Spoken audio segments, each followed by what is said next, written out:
I love a good D&D mystery, but I didn't always. They used to give me a terrible headache.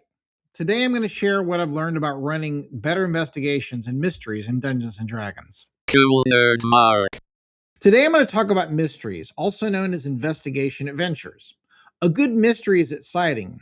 There's a reason why we have entire sections and libraries and channels on TV devoted to the mystery genre. It's because people love to follow along with a mystery story. They want to know who did it. They want to know who done it. They want to know how it turns out. And so will your players if you run an exciting mystery. In order for it to work, though, needs to be easy for you to run. You have to have your notes laid out in a way that you can keep up with all the moving parts.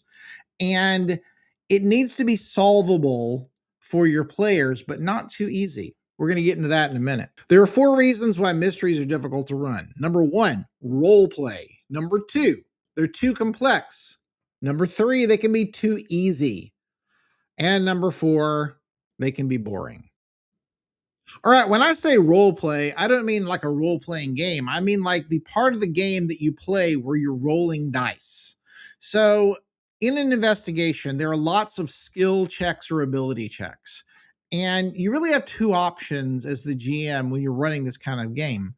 You can have the players roll skill checks, and I really like for players to roll skill checks whenever possible. But in this type of adventure, you might want to consider writing down some notes before the game starts of key skill checks and ability modifiers for your players. You might want to know what their investigation is, what their insight is, what their perception is, and you will roll these skill checks secretly whenever you're having your role play, your ROLE play moments, because you don't want the players to know whether they succeeded or failed all the time. You want to keep some mystery in your mystery.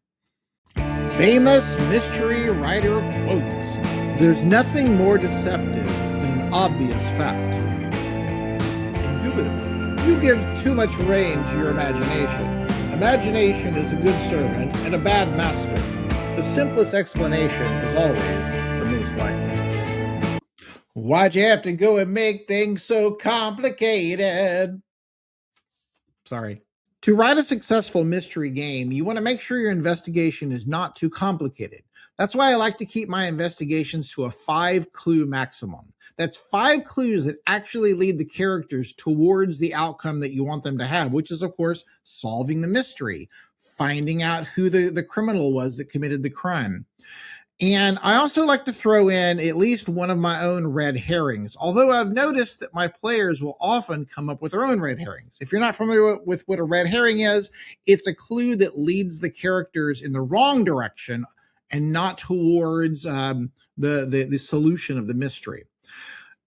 In order for the characters to still succeed, even whenever they may not find all the clues, and they may have some red herrings leading them in the wrong direction, I like to make sure that my clues are redundant, that in order to solve that mystery, you don't actually have to find all 5 of the clues. Maybe you only need 2 or 3 of the clues to solve the mystery. And although you don't want to make things too complicated, you don't want your mysteries to be too easy to solve either. The way you do that is to think like a criminal. Criminals don't want to get caught, so they're not going to leave behind clues that are too obvious. They're going to try to cover their tracks. They're going to try to establish alibis. They're going to look for ways to not get caught. Count on that when you're designing your mysteries and make that what your characters have to overcome. I also like to give my mysteries a 3-step minimum, just like I give them a 5-clue maximum. That means that the player characters are not going to be able to solve the mystery without going to at least 3 different locations or completing at least 3 different steps. So how do you avoid boring mysteries? Well, there's 4 different ways that I do that. Number 1, I use time pressure. So I keep track of the time in the investigation in 1-hour chunks. It's almost like 1 hour is like a round of an investigation. And the reason I say an hour is It can be difficult when you're doing an investigation to pin down witnesses, to make appointments, to talk to people. There's travel time if you're in a city or even in a small town.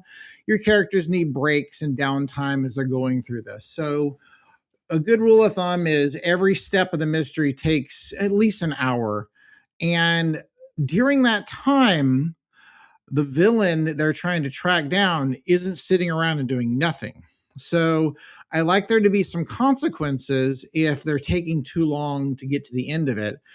So I will write out like what's going to happen during that, what that villain's going to be doing during that time that they're doing the investigation. And depending on how long they take, it can be an easier or more difficult fight when they finally confront the villain. I also like to make sure that during the course of the investigation, there's some action. So it's not just hours and hours of them walking around town and talking to people, but things happen. Maybe one of the witnesses that they need to track down will try and flee, or maybe they will be trying to question people in a tavern and a bar fight breaks out. Or maybe somewhere along the way, there's a monster to fight, or there's a trap to disarm, or there's some sort of action. Something happens that is exciting.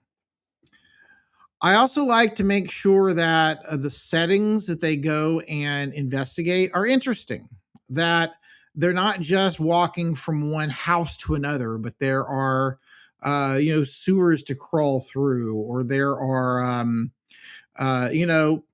a circus they have to investigate. If you look at good mystery movies, they have lots of different interesting settings.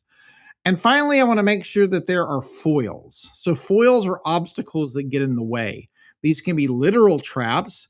They can be NPCs who don't want to talk. They can be bureaucracy that they have to get through. So I want to make sure that there are some obstacles to overcome, that they're not just going from one place to another and getting information without any type of challenge. You might have heard people say before that in a D&D game, you should never split the party. Well, I would definitely agree most of the time. If you have a fairly small group of characters, keeping them together keeps everybody part of the action. It keeps people from blurting out information and you having to say, hey, you can't say that, you're not there. But there are groups and situations where I have allowed that. Usually it's better if you have a large party to maybe split them into two different teams. I try in those situations to give the characters who are off camera something to do. Maybe they can help track initiative, or they can take notes, or they can even play the role of background NPCs. Keeping them involved and keeping them engaged is important. Or you can give the off-camera group a break, and then that gives you the opportunity to compartmentalize your information a little bit, and then they have to come together and debrief each other, which can be kind of interesting and provide some character to character role play opportunities. Well, the mystery is over and it is time for me to go now. I want to thank you for watching this video. Next week, I'm going to talk about travel and weather in D&D.